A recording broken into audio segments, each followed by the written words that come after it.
जय हिंद साथियों, मैं विकास एक बार फिर से आपके अपने यूट्यूब चैनल विकास मैथ पे हार्दिक स्वागत करता हूं। मैं उम्मीद करता हूं आप सभी लोग ठीक होंगे, अच्छे होंगे और आपकी तैयारी भी प्रॉपर तरीके से चल रही होगी। जिस भी एग्जाम के लिए, जो भी अपकमिंग एग्जाम है, उसके लिए आप तैयारी कंटिन्यू रखिए। जो भी चीजें हैं, जिस भी तरीके से हैं, सारे सिलेबस को कलेक्ट कीजिए, क्या क्या सिलेबस में है और किस तरीके से है, सारी चीजों को पढ़ना जारी रखिए। अब हम बात करेंगे आज प्रैक्टिस सेट 7। आज हम बात करेंगे सॉरी प्रैक्टिस सेट 07। ये है आपका यूपी उत्तर प्रदेश लेखपाल, Uttar Pradesh police, railway group D और एनटीपीसी सीबीटी 2 के लिए। अब हम बात करेंगे आज के क्वेश्चन नंबर फर्स्ट पे। आज हम बात करेंगे क्वेश्चन नंबर फर्स्ट पे। क्वेश्चन नंबर फर्स्ट आपके स्क्रीन पर है, आप उसे देख लीजिए। मैं सॉल्यूशन करा रहा हूं, उसका किस तरीके से होगा। क्वेश्चन नंबर फर्स्ट जो है आपके स्क्रीन पर है, आप उसे नोट कर लीजिए। क्वेश्चन है 7 के पावर 9 5 माइनस 3 के पावर 5 8 में इकाई अंक क्या होगा। इसमें पूछ रहा है आपसे इकाई अंक क्या होगा। ठीक है, इसमें पूछ रहा है इकाई अंक। अब ये बताइए आप मैंने आपको इकाई, यूनिट, डिजिट, जो भी सारी चीजें मैं आपको बता दिया हूं कि किस तरीके से इकाई अंक निकाला जाता है। अब इसमें आप देख लीजिए कि इकाई अंक क्या होगा।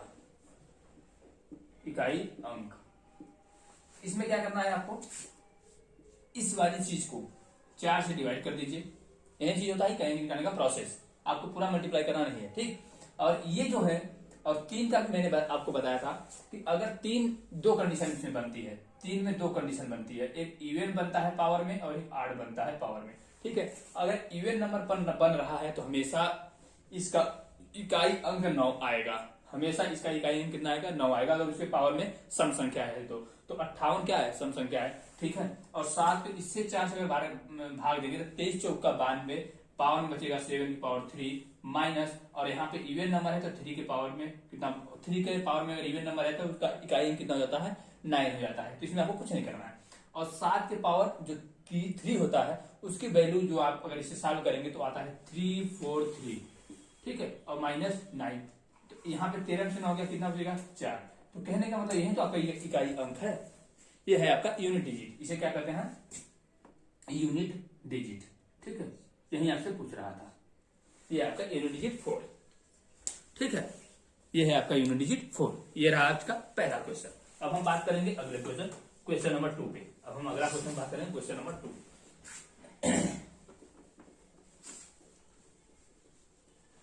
अब हम बात करेंगे क्वेश्चन नंबर 2 पे कि क्वेश्चन नंबर 2 क्या है।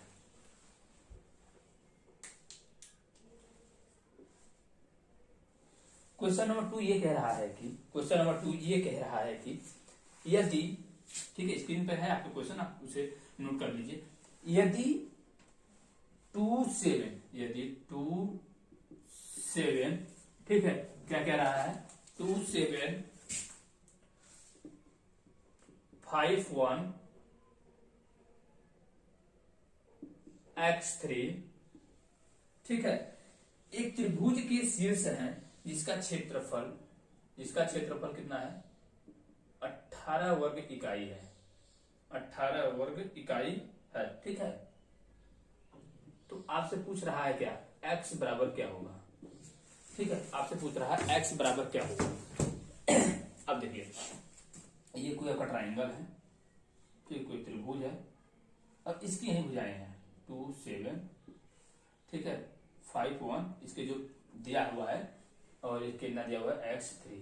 ठीक है, इसका मैं आपको बता देता हूं कि एरिया किस तरीके से निकालता है। इसका जो एरिया निकलता है ना, एरिया बराबर 1/2 x1 y2 माइनस y3, ठीक है, plus x2 y3 minus y1 plus x3 y1 minus y2। ठीक है, ये होता है इस तरीके का क्वेश्चन जो देता है। इस तरीके का अगर त्रिभुज में दिया हुआ है तो उसका क्षेत्रफल निकालने का तरीका ये होता है, ये फार्मूला होता है उसका। ठीक है, और आप यहां निकाल लीजिए कि x1 x2 और x3 क्या होता है। इसमें जो भी चीजें पहले वाली होती है स्टार्टिंग की, ठीक है, यहां से x1 x2 और ये x3 है। ठीक है, तो x1 कितना है 2 है, x2 कितना है 5 है और x3 कितना है x है। और फिर उसके बाद आता है आपका y1, y2 और y3। ये कितना है आपका 713, 713।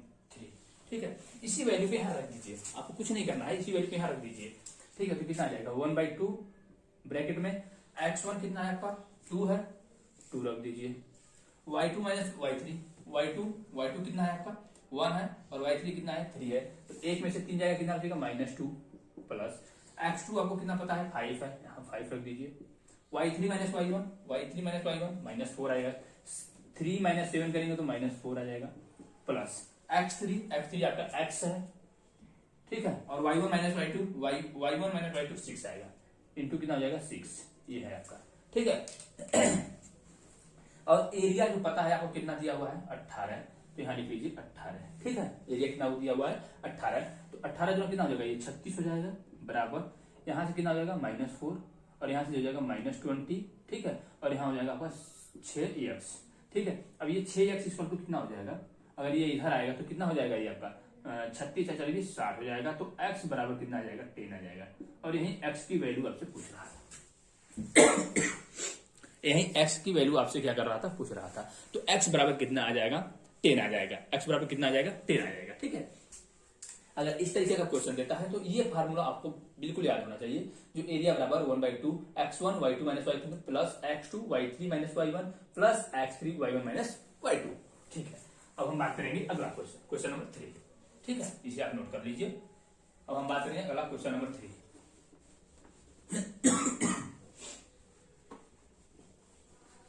ठीक है, ये जो भी प्रैक्टिस सेट है ये आपको हर एग्जाम के लिए मददगार होगा, क्योंकि इसमें हर टाइप के क्वेश्चन आपको देखने के लिए मिलेंगे। प्रैक्टिस सेट में क्या होता है, यही होता है कि मिक्स क्वेश्चन होते हैं, आपको हर टाइप के क्वेश्चन मिलते हैं और हर टाइप क्वेश्चन में आप अपना माइंड यूज करते हैं, जो आपको मेंटली रूप से प्रिपेयर करता है। ठीक है, अब हम बात करेंगे क्वेश्चन नंबर 3।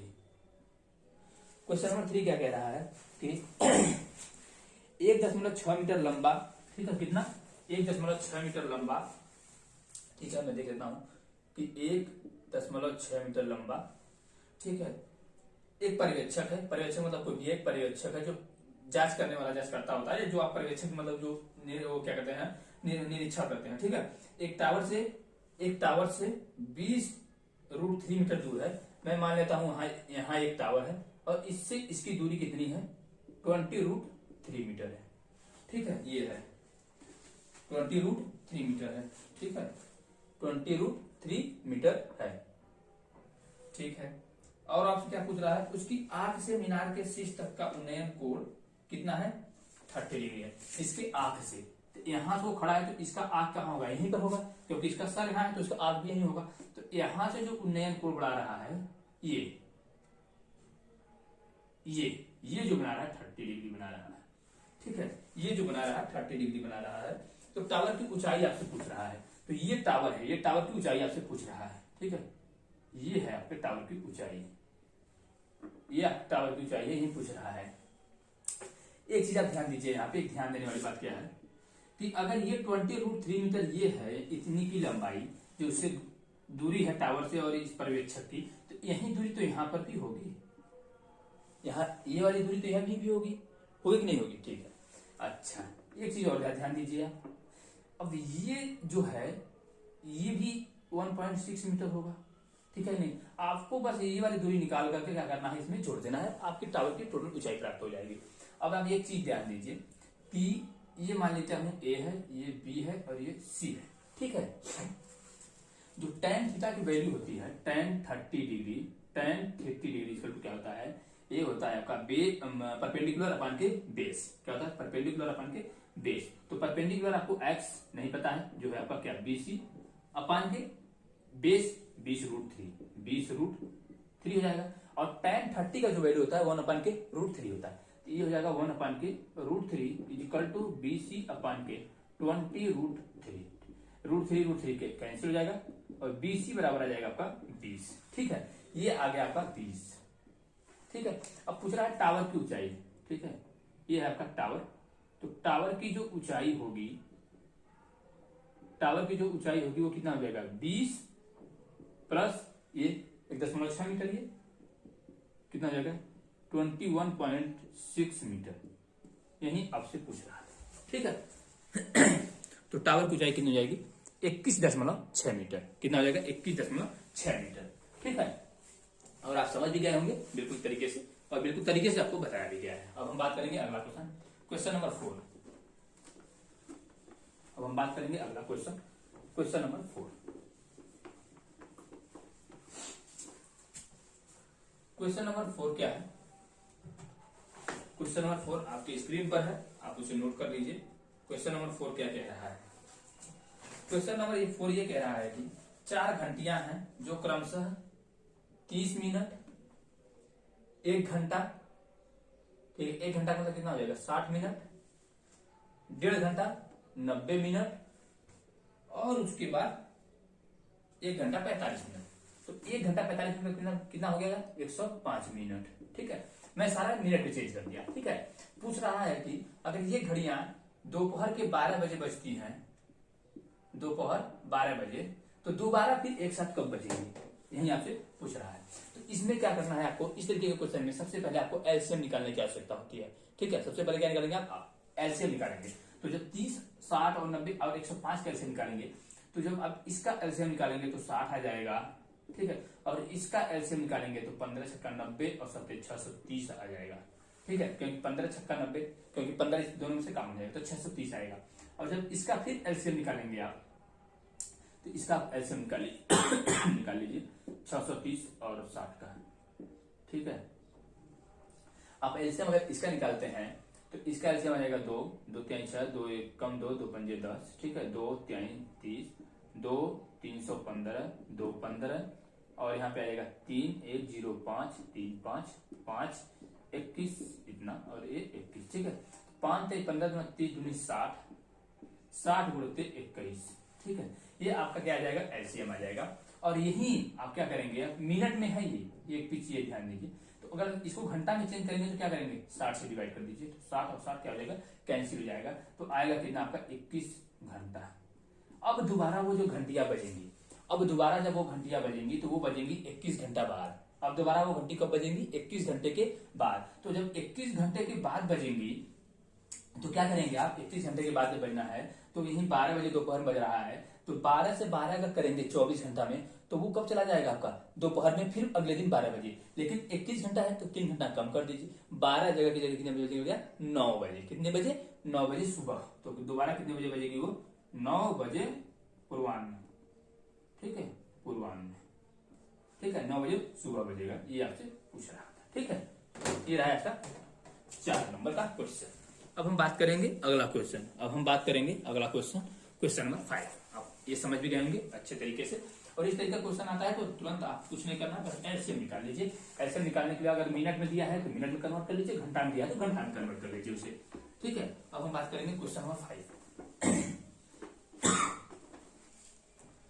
हम बात करेंगे क्वेश्चन नंबर 5 क्या है। अगला question question number 5। Question number 5 ये कह रहा है कि क्वेश्चन नंबर 5 ये कह रहा है कि एक निश्चित धन से ए की 21 दिन की मजदूरी, ए की 21 दिन की मजदूरी अथवा बी की 28 दिन की मजदूरी। ठीक है अथवा बी की सुन लीजिए ए का 28 दिन का मजदूरी और बी के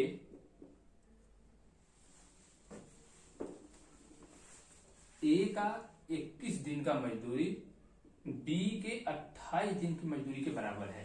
ठीक है तो इस धन से दोनों को कितने दिन की मजदूरी दी जा सकती है। तो दोनों को कितने दिन की मजदूरी दी जा सकती है तो ए अपान के बी बराबर 28 अपान के 21।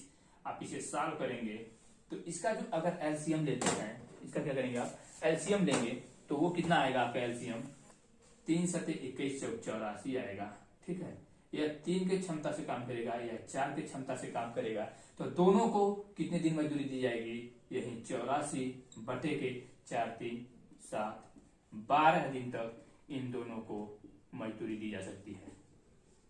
ठीक है इन दोनों को 12 दिन तक मजदूरी दी जा सकती है। कितने दिन तक दी जा सकती है 12 दिन तक दी जा सकती है। ठीक है इस क्वेश्चन को आप नोट कर लीजिए, ये बहुत ही बेहतरीन क्वेश्चन है। ठीक है इस तरीके के क्वेश्चन डायरेक्ट आपके एग्जामों में पूछे जाते हैं। ठीक है, इस टाइप के क्वेश्चन डायरेक्ट आपके एग्जाम में पूछे जाते हैं। अब हम बात करेंगे अगला क्वेश्चन, ठीक है। अब हम बात करेंगे अगला क्वेश्चन, क्वेश्चन नंबर 6। अब हम बात करेंगे अगला क्वेश्चन नंबर 6, ठीक है।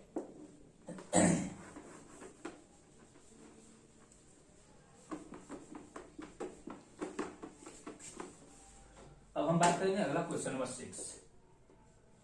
क्वेश्चन नंबर 6 क्या कह रहा है कि एक टंकी को भरने वाले दो नल ए व बी में नल ए तथा नल बी की अपेक्षा 5 गुना तेज है। नल ए है और नल बी है, कोई एक टंकी है, मैं मान लेता हूं एक टंकी है, इसमें पानी भरना है, ठीक है। कह रहा है ए जो है वह 5 गुना तेज है किससे, बी से। मतलब बी अगर 1 है तो यह कितना है, 5 है। अब बी अकेला इस टंकी को 36 मिनट में भर सकता है। तो बी अगर इसे अकेला 36 दिन में भर सकता है तो कहने का ये मतलब हुआ कि टोटल यूनिट कितना हो गया होगा। अगर उसकी क्षमता 1 है और 36 दिन में भर रहा है तो कहने का मतलब होगा कितना, 36 यूनिट टोटल काम रहा होगा। कितना काम रहा होगा टोटल, 36 यूनिट, क्योंकि 36 दिन में काम कर रहा है और 1 की क्षमता से काम कर रहा है। तो इसका मतलब क्या हुआ, वो 36 यूनिट काम किया होगा। तो 36 यूनिट काम किया होगा तो टोटल काम कितना होगा, 36 यूनिट काम हो गया। अब आपसे पूछ रहा है कि दोनों मिल करके उस टंकी को कितने दिन में भर सकते हैं। तो दोनों मिल करके कितना दिन में भर सकते हैं, तो यही तो 36 यूनिट काम करेंगे। और करेंगे कितने, 5 और 1 6 की क्षमता से, तो कितना हो जाएगा ये, 6 दिन में, ठीक है। तो टंकी को कितने दिन में भर देंगे, वो 6 दिन में, ठीक है। ये रहा आपका क्वेश्चन नंबर 6। बिल्कुल इस मेथड से लगाइए, आपका टाइम भी कम लगेगा और आप क्वेश्चन भी बेहतरीन सॉल्व कर सकते हैं, ठीक है। ये रहा था क्वेश्चन नंबर 6। अब हम बात करेंगे क्वेश्चन नंबर 7। अब हम बात करेंगे क्वेश्चन नंबर 7। अब हम बात करेंगे क्वेश्चन नंबर 7। क्वेश्चन नंबर 7 क्या कह रहा है कि एक पंसारी 60 रुपए प्रति गिलास वाली चाय, ठीक है, वो 2 किस्म की चाय लिया है, एक 60 रुपए और एक 65 रुपए, ठीक है। ये फर्स्ट किस्म की चाय है या सेकेंड किस्म की चाय है। वो कह रहा है कि इसे वह 68.50 रुपए के केजी के हिसाब से अगर बेचता है तो उसे 10% का लाभ होगा। उसे कितना परसेंटेज का लाभ होगा, 10% का। इसे किस अनुपात में वह मिलाएगा, तो वह इसे किस अनुपात में मिलाकर इतने रुपए केजी से बेचे कि उसे 10% का लाभ हो। तो 10% का लाभ का मतलब क्या होता है, 1/10, यही तो होता है। ये आपका लाभ हो गया, ठीक है, और ये क्या हो गया आपका क्रय मूल्य, सीपी हो गया। तो 10 का सामान कितने में बेच रहा है, 11 में बेच रहा है।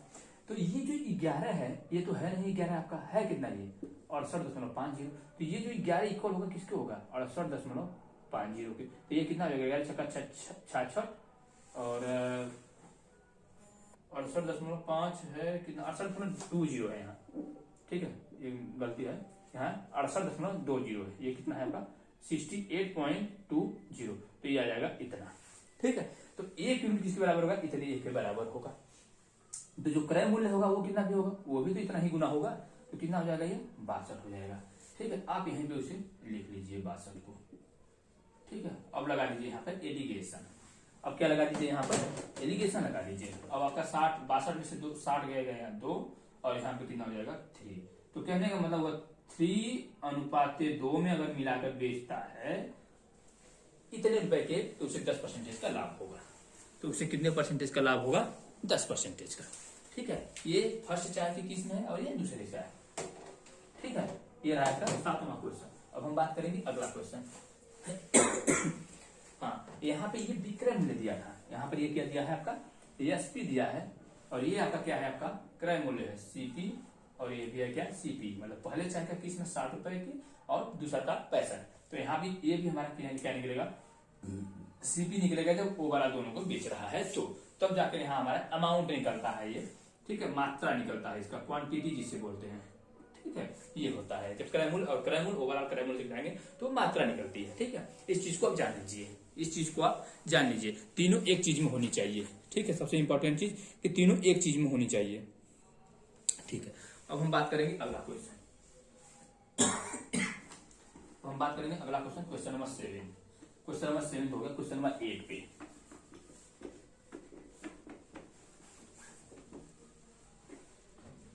अब हम बात करेंगे क्वेश्चन नंबर 8।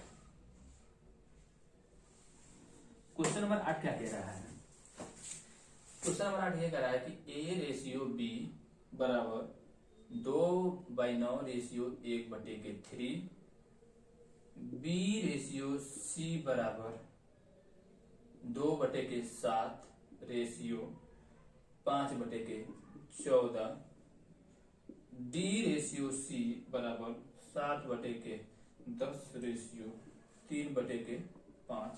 तो पूछ रहा है A ratio B ratio C ratio D क्या होगा, यही आपसे पूछ रहा है। ठीक है, अब देखिए इसे क्या कर सकते हैं आप, ऐसे कर सकते हैं इसको, ये फ्रैक्शन में हटाने के लिए। तो 9 इसका इसमें कितना हो जाएगा, 9 हो जाएगा। तो 9 हो जाएगा तो 9 यहाँ 2 आ जाएगा। ठीक है, और यहाँ पे कितना आ जाएगा, 6 आ जाएगा। ठीक है, और इसका कितना आ जाएगा, इसका एलसीएम लेंगे तो 14 लेंगे, 7 दूनी के 2 दूनी के 4 और रेशियो 5। ठीक है, तो ये आ जाएगा 4 रेशियो 5, और यहाँ पे आप एलसीएम लीजिए 9, तो यहाँ आएगा 2 रेशियो के 3 एकम 3। ठीक है, तो 2 रेशियो सॉरी यहाँ 3 आएगा। ठीक है, 2 रेशियो 3, और इसका अगर एलसीएम आपको 10 ले लेंगे तो ये कितना हो जाएगा, 7 रेशियो 6। ये हो जाएगा आपका 7 रेशियो 6। ये आ गया आपका नया रेशियो। इसका आ गया A ratio B ratio C और डी रेशियो सी। अब ये बताइए, ये आ गया आपका ए रेशियो बी, ये आ गया आपका बी रेशियो सी, और ये आपका आ गया डी रेशियो सी। ठीक है, अब हम क्या देखेंगे, यहाँ पे हमारा सी कितना है, 6 है, और यहाँ पे हमारा 5 है। ये देखिए, ये 6, ये सी जो है दूसरे कंडीशन में 5 है और तीसरे कंडीशन में 6 है, जबकि हमारा हर कंडीशन में सी या ए बी सी डी किसी की भी वैल्यू सेम होनी चाहिए। तो हम इसमें कितने का मल्टीप्लाई करेंगे, 5 का मल्टीप्लाई करेंगे, और इसमें 6 का मल्टीप्लाई करेंगे, तो 6 पंजे 30 उसमें भी हो जाएगा, और 5 छक्के 30 इसमें भी हो जाएगा। एक चीज और, अब यहाँ बी हमारा 24 हो जा रहा है, क्योंकि दोनों में मल्टीप्लाई होगा, तो 6 चौके 24। अब बी की मात्रा कितनी हो जा रही है, 24 हो जा रही है, जबकि इस वाले में हमारा बी की मात्रा 3 है, तो इसको भी 24 करने के लिए हम इसमें 8 से मल्टीप्लाई कर देंगे। ठीक है, अब देखिए क्या इक्वेशन बनेगा। अब देखिए, अब क्या बनेगा, 8 दूनी के 16 रेशियो 8 त्रिक के 24।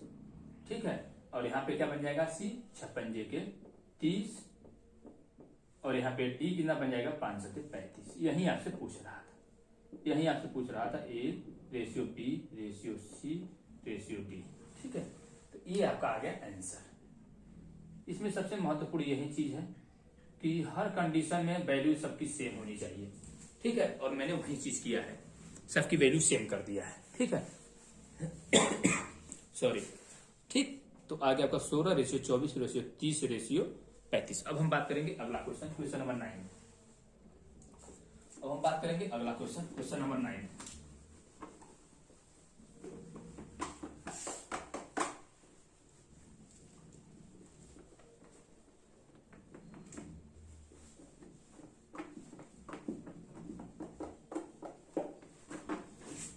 क्वेश्चन नंबर 9 नोट कर लीजिए क्या है।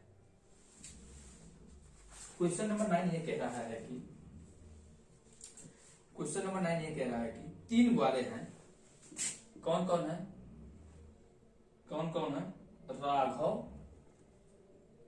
राघव, माधव और एक है आपके गोपाल। ठीक है, 3 है ग्वाला, मतलब दूध वाले। ठीक है, कह रहा है कि राघव 10 गाय 20 दिन, 10 गाय कितने दिन चराते हैं, 20 दिन चराते हैं। माधव जो है 30 गाय 8 दिन चराते हैं। ठीक है, तथा गोपाल अपनी 16 गाय 9 दिनों तक चराता है। ठीक है, ये क्या कर रहा है, चरा रहा है। तो इसके लिए उन्हें 1095 रुपए मिल रहा है, 1095 रुपया। ठीक है, इसके लिए उनको 1095 रुपया क्या करना है, किराया पर लेते हैं।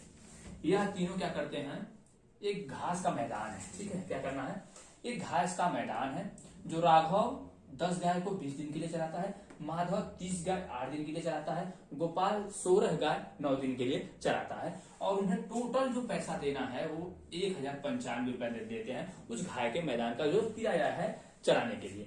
अब देखिए क्या हो जाएगा, तो ये हो जाएगा आपका 20 में 200 यूनिट, और ये हो जाएगा 240। ये पार्टनरशिप का क्वेश्चन है। ठीक, 16 144। ठीक है, अब देखिए, अब इसे आप काट दीजिए, छोटा कर दीजिए। तो छोटा करिए कैसे, आप इसे काट दीजिए किससे, 4 से। ये इतना आ जाएगा 50, 60 और इतना आ जाएगा। अभी एक बार और कटेगा 2 से, 25, 30 और 18। ठीक है, ये आ गया उनके किराया जो देने का अनुपात। और इसमें आपसे आपका पूछ रहा है किसका हिस्सा, गोपाल का हिस्सा। ठीक है, किसका हिस्सा पूछ रहा है आपसे, गोपाल का हिस्सा पूछ रहा है। किसका हिस्सा पूछ रहा है, इसमें आपका पूछ रहा है माधव का हिस्सा। ठीक है, गोपाल का नहीं पूछ रहा आपसे, माधव का हिस्सा पूछ रहा है। ठीक है, किसका हिस्सा पूछ रहा है, माधव का हिस्सा। ये बताइए, इससे अगर आप जोड़ेंगे तो कितना आएगा, 30, 20, 50, 60 और 8, 5, 73 आएगा। ये 73 रुपया थोड़ी है किराया उनका, ये तो है 1,95। ये है आपका 1,95। तो 1 यूनिट बराबर कितना हो जाएगा, 15 के। 1 यूनिट किसके बराबर आएगा, 15 के। तो माधव का हिस्सा कितना है, 30। तो 30 कितने के बराबर है, जब 1 यूनिट 15 के बराबर है तो 30 यूनिट कितने के बराबर हो जाएगा, 30 गुणित 15, 450 रुपया। कितना आएगा, 450 रुपया। तो माधव का जो हिस्सा आएगा वो आएगा 450 रुपया। ठीक है, जो माधव का हिस्सा आएगा वो कितना आएगा, 450 रुपया। तो माधव का हिस्सा कितना आ जाएगा, 450 रुपया। ठीक है, ये रहा आपका पार्टनरशिप का क्वेश्चन। अब हम बात करेंगे अगला क्वेश्चन, क्वेश्चन नंबर 10। अब हम बात करेंगे अगला क्वेश्चन, क्वेश्चन नंबर 10।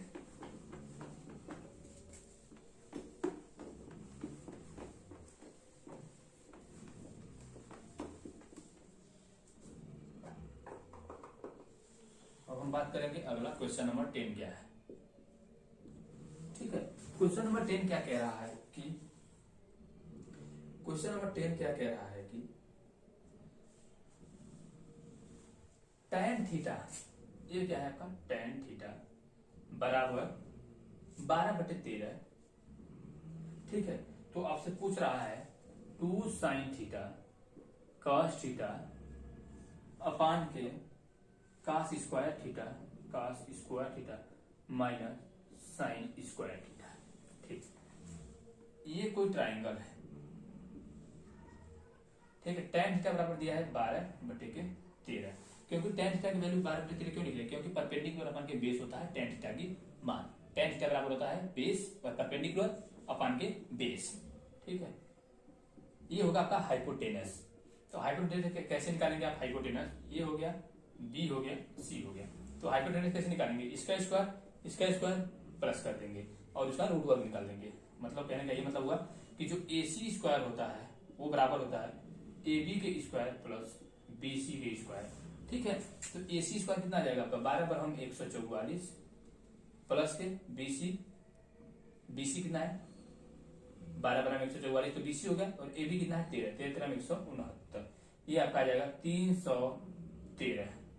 तो AC स्क्वायर कितना आ जाएगा आपका, AC स्क्वायर कितना आ जाएगा, रूट में 313, तो इसकी वैल्यू हो जाएगी 313। ठीक है, पूछ रहा है आपसे 2 sin थीटा cos थीटा। तो 2 इंटू साइन थीटा का जो वैल्यू होता है वो होता है परपेंडिकुलर अपन के हाइपोटेनस। परपेंडिकुलर अपन हाइपोटेनस, तो परपेंडिकुलर अपन हाइपोटेनस मतलब कितना, 12/313 इंटू cos थीटा होता है बेस अपन के हाइपोटेनस, मतलब 13 अपन के रूट में 313। यहाँ अपन cos square theta minus sine square theta. cos square theta का वैल्यू कितना होता है आपको पता है, 13/313। तो 13 स्क्वायर में है तो 13×169/313 हो जाएगा, इंटू नहीं माइनस साइन का वैल्यू पता है कितना है, ये है आपका साइन की वैल्यू। तो 12/144/313, क्योंकि रूट हट जाएगा क्योंकि स्क्वायर करेंगे तो।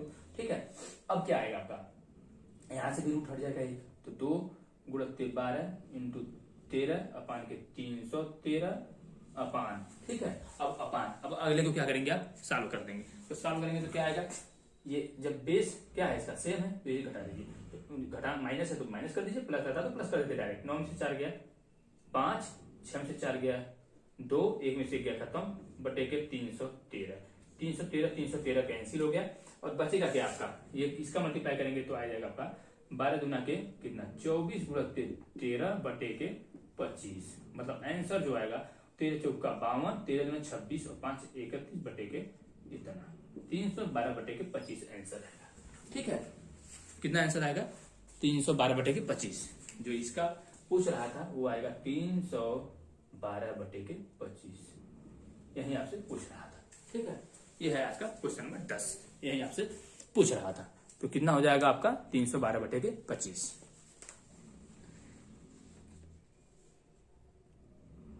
ये है आपका एक बेहतरीन कंटेंट के साथ बेहतरीन क्वेश्चन। ठीक है, अब हम बात करेंगे अगला क्वेश्चन। अब हम बात करेंगे अगला क्वेश्चन पे। अगला क्वेश्चन आपके स्क्रीन पर मैं लिख दे, स्क्रीन पर आपके आ जाएगा। मैं स्क्रीन इसको नीचे कर दे रहा हूं।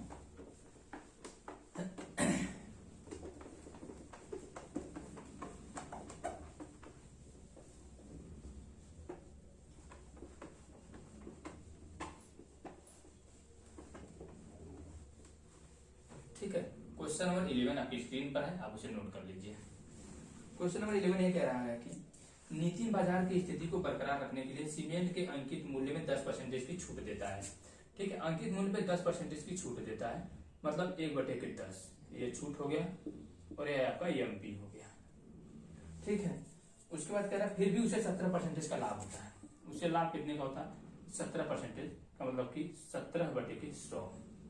यह क्या होगा? आपका लाभ हो गया और यह क्या हो गया? आपका क्रय मूल्य, क्योंकि लाभ हमेशा क्रय मूल्य पर होता है। ठीक है, यह वो पूछ रहा है कि अगर वह नितिन ग्राहक को अगर छूट नहीं देता तो उसे कितना लाभ होता है। अगर वह ग्राहक को छूट नहीं देता तो नितिन को कितना लाभ होता है। अब देखिए यहां से क्या हो जाएगा, 10 का सामान वो कितने में दे रहा है? 9 में दे रहा है। यह क्या है? आपका एमपी है और यह आपका एसपी है। ठीक है, और यहाँ पे क्या कह रहा है? सीपी कितना है? 100 है और लाभ 100। लाभ कितने में दे रहा है? 17 रुपए का लाभ दे रहा है, तो एसपी कितना हो जाएगा? 117 हो जाएगा। ठीक है, जबकि विक्रय मूल्य ऊपर वाले में 9 है और नीचे वाले में 117 है, जबकि हमारा विक्रय मूल्य दोनों कंडीशन में सेम होगा। विक्रय मूल्य हमारा दोनों कंडीशन में सेम होगा, तो हम इसमें मल्टीप्लाई कर देंगे 13 से, तो वो कितना हो जाएगा? अब वो हो जाएगा नया जो आएगा 130 और 13 में 117 है। ठीक है, ये हो गया आपका एमपी, ये हो गया आपका ईएसपी। ठीक है, ये हो गया आपका सीपी और ये हो गया आपका ईएसपी। अब कह रहा है अगर वो छूट नहीं देता, अब क्या करता? वो छूट नहीं देता तो नितिन को कितना लाभ होता? तो छूट नहीं देता तो कितने में वस्तु को बेचता है? 130 में ही तो बेचता। और सीपी कितना है? क्रय मूल्य कितना है वस्तु का? 100 है। तो यहां से उसे लाभ कितने का होगा? यहां से उसे लाभ कितने का होगा? 30 रुपए का लाभ होगा। ठीक है, मैंने 30 पे लाभ ले लिया। लाभ होता किस पे है? हमेशा क्रय मूल्य पर होता है। मैंने क्रय मूल्य को नीचे लिख लिया और इंटू 100 कर दिया। ये कैंसिल, तो लाभ कितना आएगा? 30%। ठीक है, तो उसे लाभ कितना हो गया? 30% का लाभ हो गया। एरो ऊपर करने का मतलब होता है लाभ, मैं लिख भी दे रहा हूं लाभ। तो उसे नितिन को कितना लाभ हो गया? 30% का। ठीक है, उसे लाभ कितने का हो गया? 30% का। ठीक है, ये रहा क्वेश्चन। और इस तरीके के क्वेश्चन बेहतरीन तरीके से बेहतरीन कंटेंट के साथ जो लेवल है इस क्वेश्चन में, इस सेट में जो लेवल है क्वेश्चन का, इस टाइप के क्वेश्चन अगर आप पढ़ रहे हैं और इस टाइप के क्वेश्चन अगर आप बेहतरीन तरीके से कर पा रहे हैं तो मैं दावा करके साथ कह सकता हूं कि आप बेहतरीन पेपर अटेम्प्ट कर आएंगे। आप जो भी उत्तर प्रदेश लेखपाल, Uttar Pradesh police, railway group D और एनटीपीसी सीबीटी 2 के लिए आप बेहतरीन पेपर कर आएंगे, ये आप जान लीजिए। अगर आप इस टाइप के क्वेश्चन को मैं जितना करा रहा हूँ प्रैक्टिस करते रहिए और बुक से साइड से पढ़ते रहिए। आप इसे प्रैक्टिस कीजिए और बुक से साइड से पढ़ते रहिए, आप बेहतरीन पेपर कर आएंगे। ठीक है, तो आज तक के लिए इस सेशन में इतना ही रखते हैं। अगर सेशन आपको पसंद आता है तो आप वीडियो को जरूर सब्सक्राइब कीजिए, लाइक कीजिए और शेयर कीजिए। और आज तक के लिए इतना ही रखते हैं। जय हिंद साथियों।